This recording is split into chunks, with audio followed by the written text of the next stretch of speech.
오늘 본문 이사야서 7장 1절부터 10장 4절까지의 말씀은 유다의 제12대 왕인 아하스 때에 있었던 북이스라엘과 아랍 연합군의 유다 침공 사건을 배경으로 한 말씀입니다.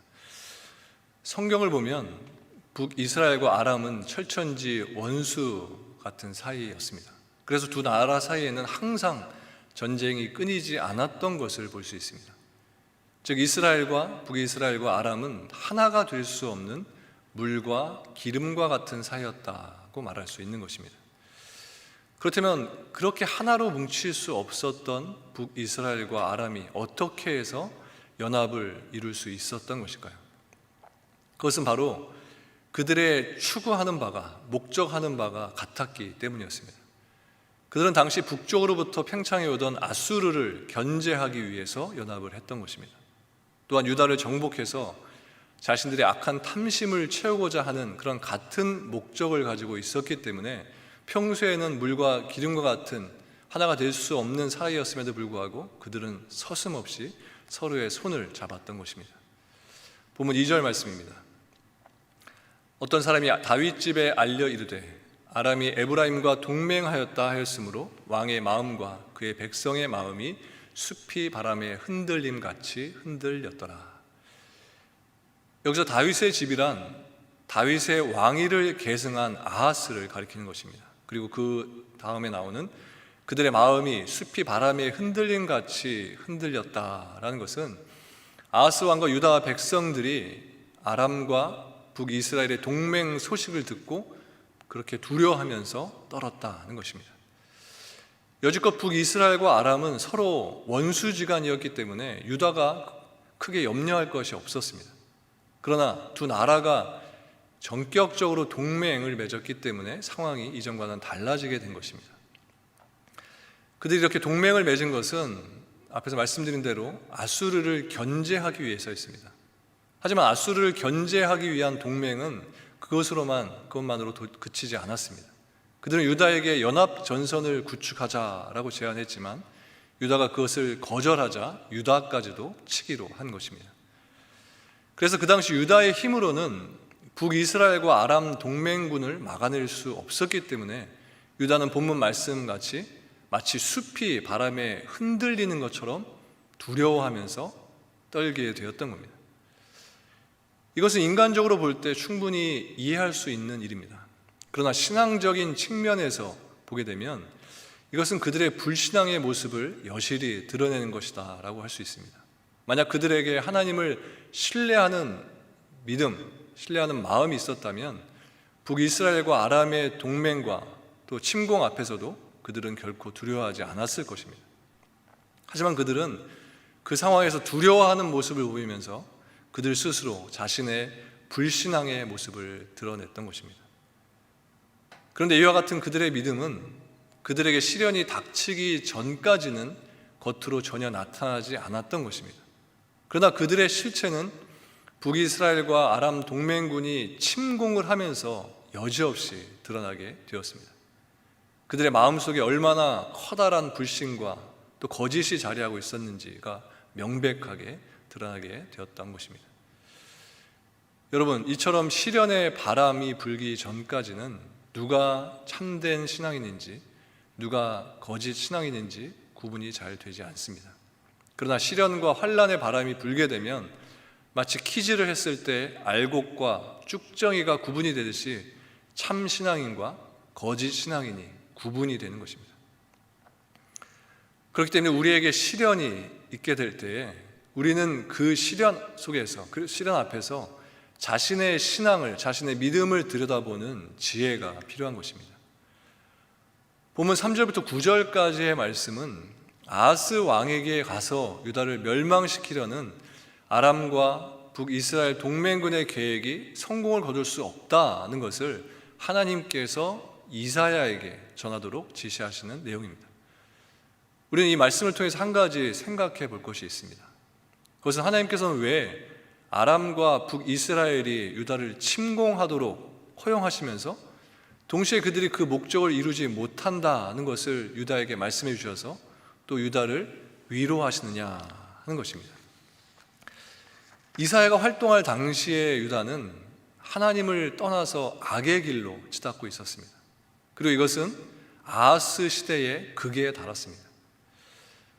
성경에 보면 아하스에 대한 평가는 하나같이 악하다는 것입니다. 그냥 악하다가 아니라 극악하다라고 해야 더 적합할 것 같습니다. 아하스에게서 하나님에 대한 신앙이란 조금도 찾아볼 수 없습니다. 또한 그와 함께 유다 백성들도 타락할 대로 타락한 상태에 있었습니다. 한 나라의 최고 통치자는, 왕은 항상 백성들에게 많은 영향을 주게 되어 있습니다. 그런데 선민의 경우에는 그 정도가 더 심했습니다. 선민에게 있어서 왕의 신앙은 곧 백성들의 신앙의 척도다라고 할 수 있었습니다. 그래서 아하스 시대의 유다 백성들의 신앙은 완전히 밑바닥이나 다름이 없었던 겁니다. 그렇기 때문에 하나님은 유다를 징계하셨던 것입니다. 즉 아람과 북이스라엘의 유다 침공은 타락한 유다를, 그 백성들을 돌이키게 하기 위한 하나님의 징계였던 것입니다. 4절 말씀을 보면 하나님은 이사야에게 아하스를 만나서 이렇게 말하라고 하셨습니다. 4절 말씀입니다. 너는 삼가며 조용하라. 르신과 아람과 르멜리아의 아들이 심히 노할지라도 이들은 연기나는 두 부직갱이 구루터기에 불과하니 두려워하지 말며 낙심하지 말라. 여기 4절 앞부분에 삼가며 조용하라 라는 말은 불안한 그 마음을 안정시키라 라는 의미입니다. 즉 아람과 북이스라엘의 동맹군 앞에서 그렇게 두려워하면서 떨 필요가 없다는 것입니다. 그러면서 이어지는 5절 이하의 말씀에 보면 아람과 북이스라엘 연합군의 침공이 허사로 돌아갈 것이다 라고 말씀하고 있습니다. 5절부터 7절까지의 말씀을 제가 다시 읽겠습니다. 아람과 에브라임과 르말리아의 아들이 악한 꾀로 너를 대적하여 이르기를 우리가 올라가 유다를 쳐서 그것을 쓰러뜨리고 우리를 위하여 그것을 무너뜨리고 다브일의 아들을 그 중에 세워 왕으로 삼자 하였으나 주여야 말씀이 그 일은 서지 못하며 이루어지지 못하리라. 이사야 당시 북이스라엘은 세력이 많이 약화되기는 했지만 그래도 유다가 상대하기에는 만만치 않은 그런 전력을 가지고 있었습니다. 그리고 아람은 유다 주변 국가들 가운데서는 최강이었습니다. 그런데 그러한 아람과 북이스라엘이 유다를 침공하기 위해서 동맹을 맺은 것입니다. 불이 붙은 나무를 따로 떼어 놓으면 그렇게 화력이 강하지 않습니다. 하지만 불 붙은 나무를 한 곳에 붙여 놓으면, 모아 놓으면 그 화력은 2배가 아니라 몇 배로 더 강해지는 것을 보게 됩니다. 이렇듯 아람과 북이스라엘의 동맹은 유다가 볼 때에는 마치 불이 붙어 있는 나무 2개를 한 곳에 모아 놓은 것처럼 보였을 겁니다. 그래서 아하스는 그 모습을 보면서 두려워했던 것입니다. 그런데 하나님께서는 그러한 아하스를 향해서 4절에 보면 두려워하지 말고 침착해라 라고 말씀하셨습니다. 그 이유는 4절 중반에 기록되어 있는 것처럼 아람 왕 르신과 르말리아의 아들은 연기나는 두 부직갱이 구루터기에 불과하기 때문이다 라는 것입니다. 여기 부직갱이 구루터기란 타다 남은 나무의 끄트머리를 가리킵니다. 즉 아람과 북이스라엘 동맹군은 겉으로 보기에는 매우 강한 것처럼 보이지만 사실은 연기만 피우는 부직갱이에 불과하다는 것입니다. 그것도 겨우 끄트머리만 조금 남은 부직갱이라는 것입니다. 특별히 여기서 아람과 북이스라엘을 부직갱이에 비유한 것은 그들은 절대 유다를 망하게 할 수 없는 보잘것없는 세력에 지나지 않는다는 것입니다. 그리고 나무가 타다가 꺼지면 연기만 나다가 완전히 사라지는 것처럼 그들은 결국 얼마 가지 않아서 멸망하게 된다라는 것을 은유적으로 나타낸 것입니다. 그런데 우리가 여기서 분명히 알아야 할 것은 아람과 북이스라엘이 두 부직갱이 구루터기에 지나지 않는다고 말씀하는 것은 그들이 실제 약해서, 그렇게 약해서 하시는 말씀은 아니라는 것 사실입니다. 그럼에도 하나님이 이렇게 말씀하신 것은 하나님께서 유다를 보호하실 것이기 때문인 것입니다. 이처럼 하나님이 유다를 보호하시는 것은 다윗과 맺은 언약에 근거하는 것입니다. 사무엘하 7장 14절과 15절에 보면 하나님은 다윗과 이렇게 언약을 맺으셨습니다. 7장 14절과 15절 말씀입니다. 나는 그에게 아버지가 되고 그는 내게 아들이 되리니 그가 만일 죄를 범하면 내가 사람의 매와 인생의 채찍으로 징계하려니와 내가 내 앞에서 물러나게 한 사울에게서 내 은총을 빼앗은 것처럼 그에게서 빼앗지는 아니하리라. 유다는 이 하나님의 언약 안에서, 이 언약 안에서 보호를 받고 있는 것입니다. 그렇다면 여러분, 이러한 사실을 통해서 우리가 알 수 있는 것은 무엇일까요? 그것은 우리 성도들을 하나님의 사랑과 언약에서 끊을 수 있는 것은 아무것도 없다는 것입니다. 그래서 바울은 로마서 8장 35절에 보면 이렇게 고백하고 있습니다. 누가 우리를 그리스도의 사랑에서 끊으리요? 환난이나 공고나 박해나 기근이나 적신이나 위험이나 칼이랴. 성도가 복되다고 할 수 있는 것은 성도들에게 고난이 다 피해가기 때문이 아니라 성도가 하나님의 사랑의 대상이고 또 그 사랑은 변하지 않는 사랑이기 때문인 것입니다. 우리가 어떤 상황 중에 있든 하나님께서 우리와 맺은 사랑은 끊어질 수 없는 사랑인 것입니다. 그런데 우리들 스스로 그 사랑에 대해서 판단을 하곤 합니다. 우리가 좋은 상황에 있으면 하나님이 여전히 나를 사랑한다, 여전히 하나님께서 나를 사랑하고 계시다 라고 말하지만 나에게 상황이 좋지 않을 때에는 하나님의 사랑이 지금은 나에게서 끊어졌다 라고 말을 합니다. 자기 스스로 하나님의 사랑을 자신에게 붙였다, 떼었다 하는 것입니다. 요한일서 4장 16절에 보면 이렇게 말씀합니다. 하나님이 우리를 사랑하시는 사랑을 우리가 알고 믿었노니 하나님은 사랑이시라. 사랑 안에 거하는 자는 하나님 안에 거하고 하나님도 그의 안에 거하시느니라. 하나님은 사랑이십니다. 하나님은 사랑 그 자체이십니다. 인간들처럼 누군가를 사랑했다, 사랑하지 않았다 하는 것이 아니라 하나님께서는 변하지 않는 사랑으로 우리와 늘 함께 하신다는 것입니다. 본문 7절에 보면 이렇게 말씀하고 있습니다. 주 여호와의 말씀이 그 일은 서지 못하며 이루어지지 못하리라.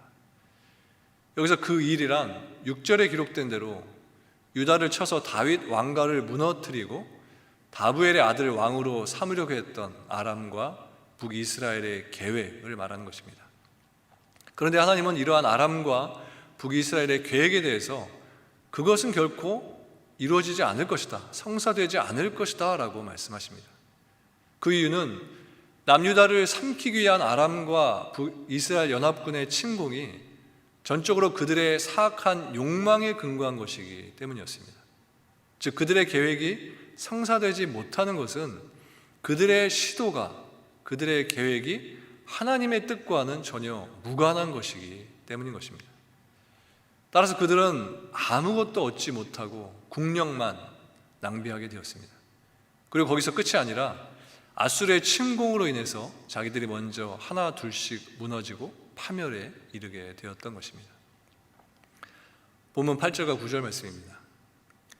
대저 아람의 머리는 다메섹이요 다메섹의 머리는 르신이며 65년 내에 에브라임이 패망하여 다시는 나라를 이루지 못할 것이며 에브라임의 머리는 사마리아요 사마리아의 머리는 르말리아의 아들이니라.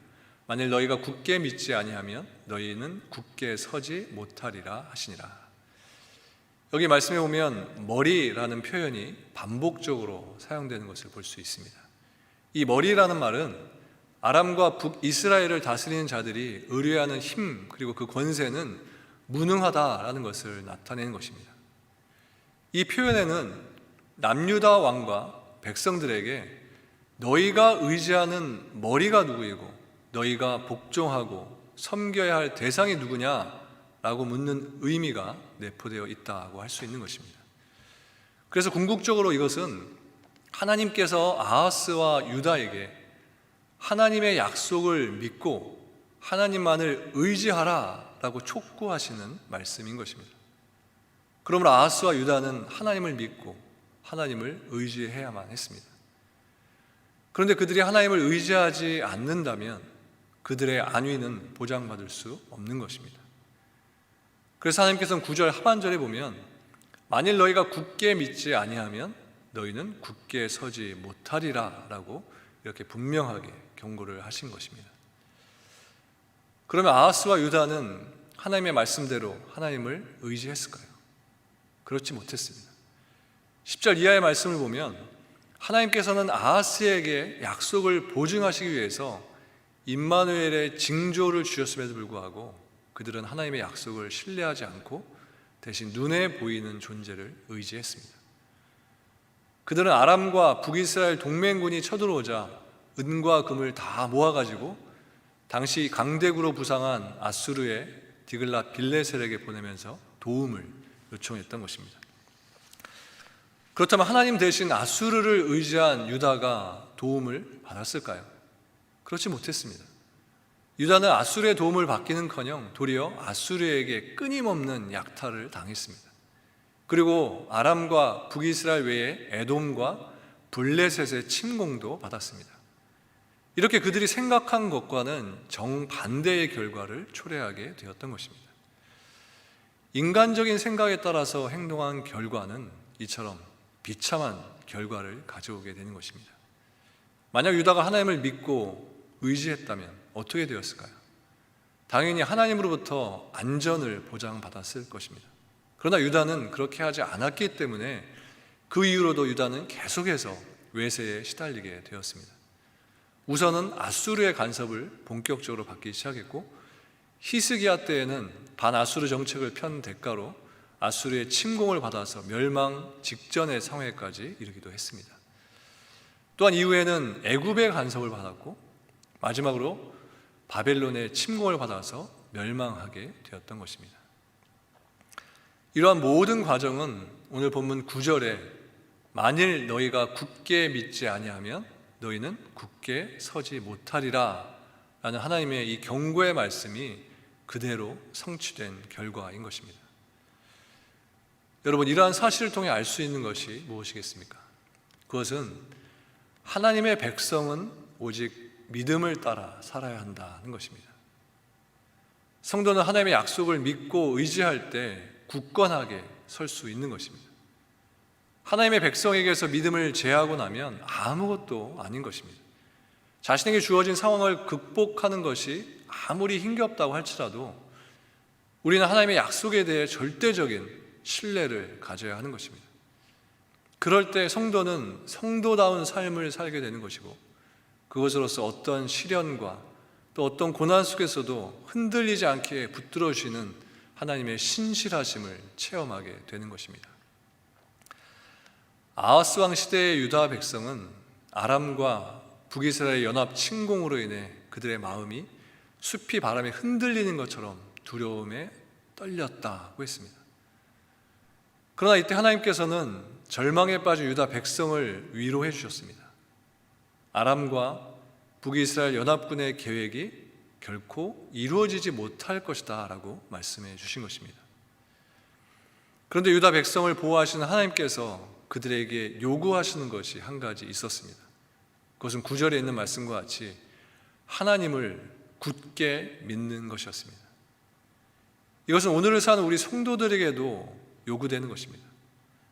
악한 이 세상 속에서 성도들이 안전과 평화를 누릴 수 있는 길은 다른 어디에도 없고 오직 하나님을 굳게 의지하는 길뿐인 것입니다.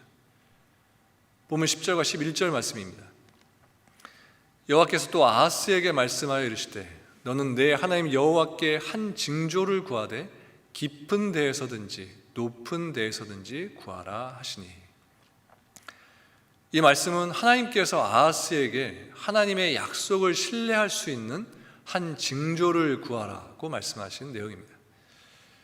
11절 말씀에 보면 하나님은 한 징조를 구하되 깊은 데에서든지 높은 데에서든지 구하라고 하셨습니다. 여기서 깊은 데란 지하세계, 곧 음부를 가리킵니다. 그리고 높은 데란 하늘을 말하는 것입니다. 하나님께서 이처럼 깊은 데나 높은 데서 징조를 구하라고 말씀하신 것은 하나님의 권능이 미치지 않는 곳이 없다는 것을 아하스에게 알려주셔서 아하스로 하여금 하나님의 약속을 온전히 신뢰하게 하기 위한 것이었습니다. 하나님의 백성이라면 하나님의 말씀을 의심 없이 믿어야 합니다. 하지만 인간은 연약한 존재입니다. 그래서 눈에 보이는 어떤 분명한 증거가 있기 전에는 잘 믿지를 못합니다. 하나님도 이러한 인간의 실상을 너무나 잘 알고 계십니다. 그래서 하나님은 인간에게 하나님의 약속을 무조건 믿으라고 요구하지 않으시고 인간이 하나님의 약속을 신뢰할 수 있는 충분한 증거들을 주십니다. 물론 우리가 하나님의 약속을 그대로 믿는다면 그보다 좋은 것도 없겠지만 우리가 하나님의 약속을 그대로 믿지 못한다고 해도 하나님은 그런 우리들을 이해하시는 자비로우신 하나님이신 것입니다. 본문 12절을 보면 징조를 구하는 하나님의 말씀에 대한 아하스의 반응이 나옵니다. 12절 말씀입니다. 아하스가 이르되 나는 구하지 아니하겠나이다. 나는 여호와를 시험하지 아니하겠나이다 한지라. 아하스는 징조를 구하라고 하신 하나님의 말씀에 순종하지 않았습니다. 그리고 그는 자신이 징조를 구하지 않는 이유에 대해서 나는 여호와를 시험하지 않겠다라고 답을 하는 것을 보게 됩니다. 율법은 하나님을 시험하지 말라라고 명령하고 있기 때문에 이러한 아하스의 대답은 어떻게 보면 그가 대단한 신앙적인 인물인 것처럼 여겨지게 합니다. 그러나 아하스의 대답은 그가 경건한 신앙의 사람이었음을 보여주는 것이 아니라 오히려 그의 불신앙의 한 단면을 보여주는 것이라고 할 수 있습니다. 아하스가 나는 하나님을 시험하지 않겠습니다 라고 말한 것은 자신이 이 징조를 보지 않고도 하나님의 약속을 믿었기 때문이 아니었습니다. 그는 반대로 하나님의 약속을 믿을 수 없었기 때문에 나는 하나님을 시험하지 않겠습니다 라는 그럴듯한 핑계를 내세우면서 하나님께서 친히 보여주시겠다는 징조조차도 구하지 않았던 것입니다. 이것은 다음 절 13절 말씀에서 확인할 수 있습니다. 13절 말씀입니다. 너희가 사람을 괴롭히고서 그것을 작은 일로 여겨 또 나의 하나님을 괴롭히려 하느냐. 아람과 북이스라엘이 유다를 침공했을 당시에 아하스는 하나님께 도움을 구하지 않았고 아수르 왕에게 도움을 요청했습니다. 아하스는 이처럼 경건을 가장해서 자신의 불신앙을 합리화시키는 악한 자라고 할 수 있는 것입니다. 그런데 성도들에게도 이 아하스처럼 신앙을 가장해서 불신앙에 빠지는 경우들이 있을 수 있습니다. 예를 들면 하나님 앞에 구해야 할 상황에서 구하지 않는 것입니다.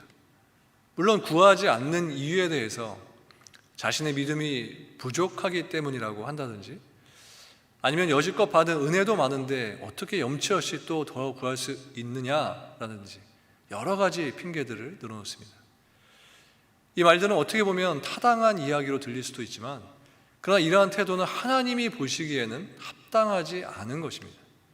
왜냐하면 어차피 성도는 하나님의 은혜를 받기만 할 수 있는 것이지 우리가 아무리 하나님 앞에 의롭게 행한다고 해도 그것을 통해 하나님께 은혜를 되돌려 갚거나 혹은 그것을 내 자랑으로 내세울 수 없는 것입니다. 게다가 하나님께서는 성도들에게 하나님을 향해 간구할 것을 요구하십니다.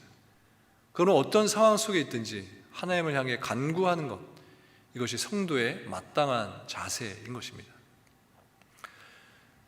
여러분, 하나님께서는 성도들을 향한 놀라운 계획과 비밀을 가지고 계십니다.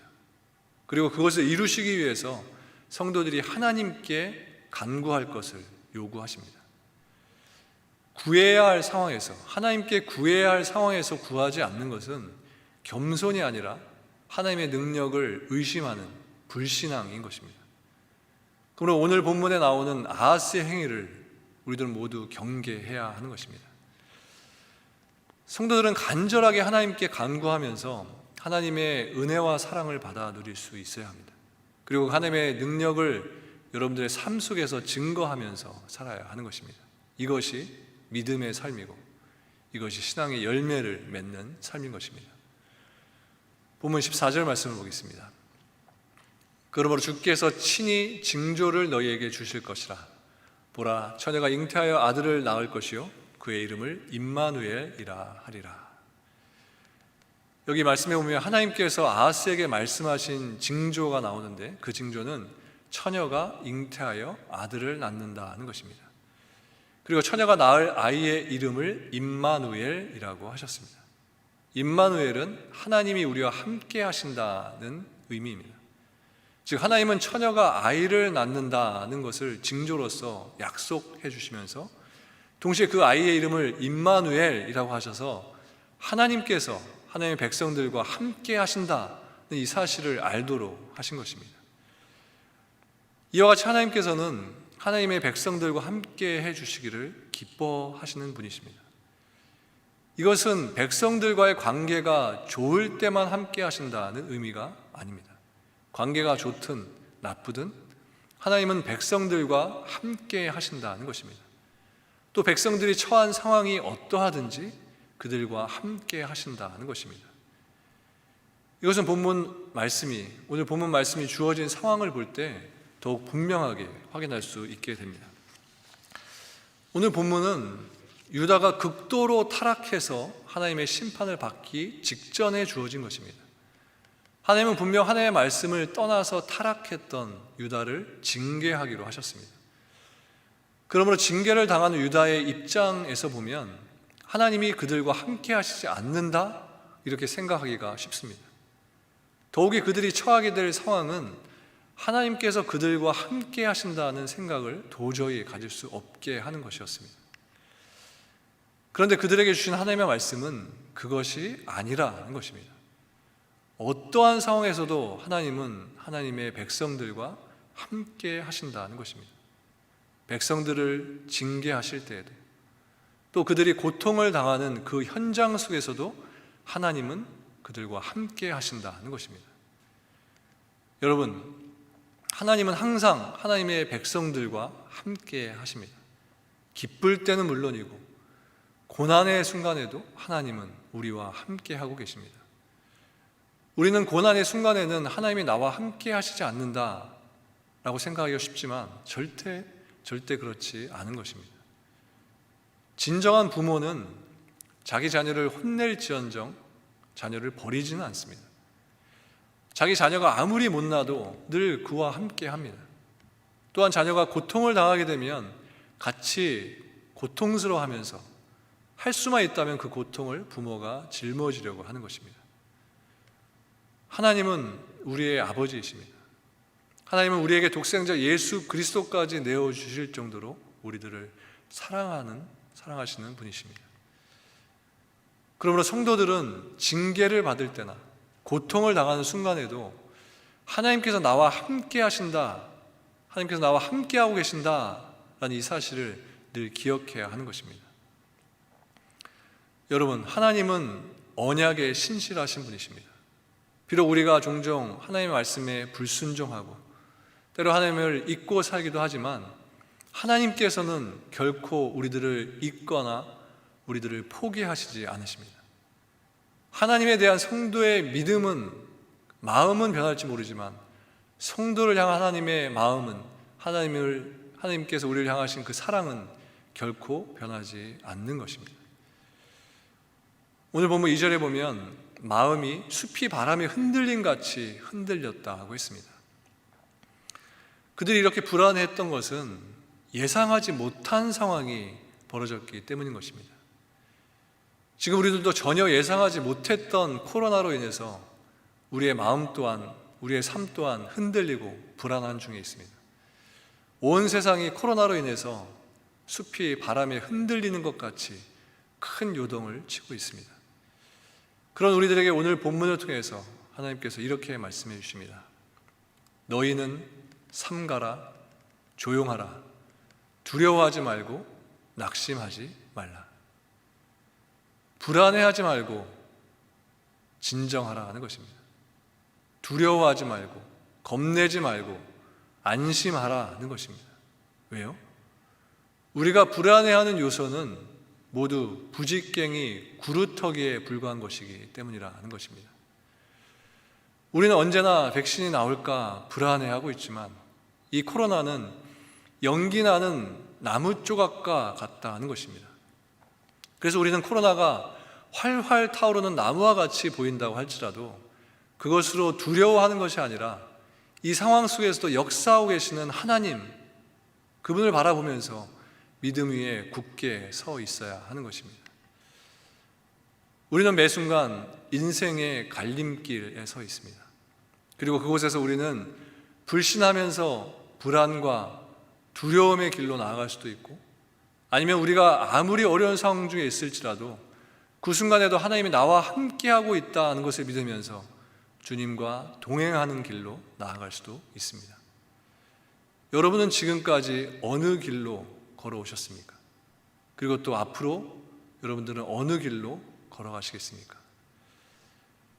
변하지 않는 사랑으로 우리들을 이끌어오시는 하나님을 의지하시면서 우리의 영원한 소망이 되시는 예수 그리스도의 그 진리의 길을 따라서 하루하루 믿음의 삶을 사시는 저와 여러분들 모두가 되시기를 주님의 이름으로 간절히 축원합니다. 오늘도 한 곡 찬양하기로 원합니다. 찬송가 545장 이 눈에 아무 증거 아니 배워도 라는 찬양인데요, 설교 후에 복음성가를 어떤 곡 골랐다가 마음이 바뀌어서 오늘 말씀과 더 연관된 찬양이라 생각되어서 이 찬양을 선곡했습니다. 믿음 위에 굳건하게 서서 걸어갑시다 라는 그런 고백으로서 함께 찬양합시다.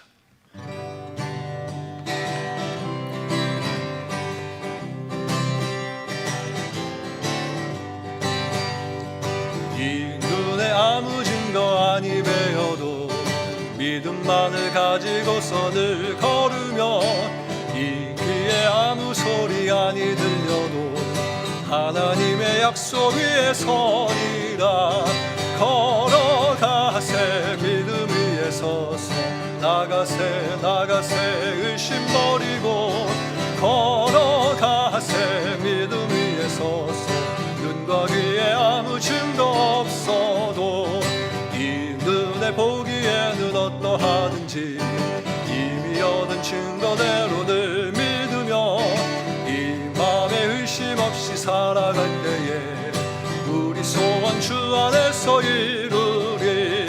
걸어가세 믿음 위에 서서 나가세 의심 버리고 걸어가세 믿음 위에 서서 눈과 귀에 아무 증거 없어도 주님의 거룩함을 두고 맹세한 주 하나님 아버지는 참 이쁘다.